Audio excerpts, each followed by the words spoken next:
of them were people she had never had in her home before. Wishing now that she had not let herself be bullied, she looked pleadingly at Ponce as she swept back in. "That is an exceptionally well-stocked bar, though there's no ice in sight," Ponce said, stopping her flight to the kitchen only when she caught sight of the paper fluttering in Jacqueline's unsteady hand. "Need some help?" Ponce strained to keep her tone light and forced herself to ease up on the triage and remember how difficult this was for Jacqueline. For a dozen years, Jacqueline had been at the top of social New York, a fluid mishmash of the rich, famous, and notorious, and had been envied her sumptuous lifestyle. The Posners owned 12 homes around the world, one for each year of their marriage. Every February, on their wedding anniversary, Mike would give his wife an envelope with a key inside and, once aboard their private jet, hand her a destination folder, and off they would fly to see their latest plot of paradise. The mansion in Lyford Key, the flat in Paris, the killer condo in Aspen. The problem with each of the properties, Jacqueline had told Ponce, was that Mike only liked buying them. Living in them didn't seem to interest him, or at least living in them with her. "No, I'm just fine," Jacqueline said bravely. She knew that no matter what happened, fainting dead away in the front hallway as she greeted her guests, or succumbing to a paralyzing sick headache mid-appetizer, with Ponce in charge, the party would still go off without a hitch. She just didn't want her friend to know what distinct possibilities those scenarios were.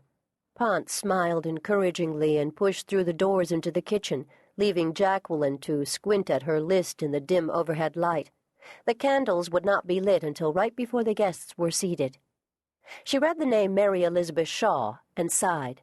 Shawsy, as she was known, was Ponce's best friend, had been for 20 years. To Jacqueline's way of thinking, Shawsy was a dreary-looking girl with her rust-colored hair and a wardrobe of khakis and kilts. That Shawsy managed to still look like a member of the field hockey team from Greenwich High, despite years of exposure to Ponce's style and flair, was a mystery to her. But that sexless quality seemed to make people trust Shawsy and like her. In her capacity as the celebrity wrangler for Boothby's Review, that appeal worked magic, because who could be threatened by Shawsy? If she promised a movie star or a rock star that she would stay in the room every minute once a photographer showed up, Shawsy was right on time, stalwart and true, like the house mother in a girl's dormitory. No matter what tantrums or crises arose, hair extensions the wrong shade of red, she could always fix them. Jacqueline scanned the list for Robin's name. Yes, of course, he was there. Shawsy had married Robin Brodie a few years ago.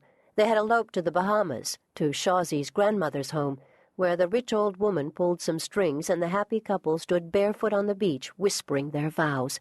Shawsy's mother stayed holed up in Greenwich and, in a moment as rare for its insight as it was for her sobriety, assured her friends at the club that the entire endeavor could end only in heartbreak.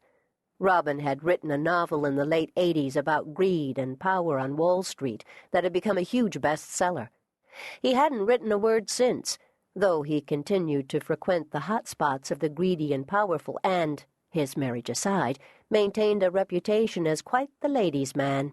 Gus Fisher. Jacqueline was glad to see that Ponce had seated herself next to him and far away from her.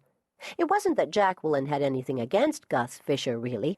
It's just that he was such a wunderkind news producer, creating that television magazine show Real Time, that everyone thought was the greatest thing since, what? Current Events.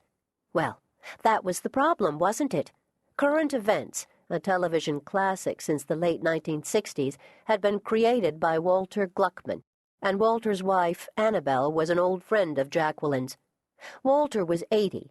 He had been a pioneer in broadcast news, and the show, incredibly, was still a hit now, in 2003.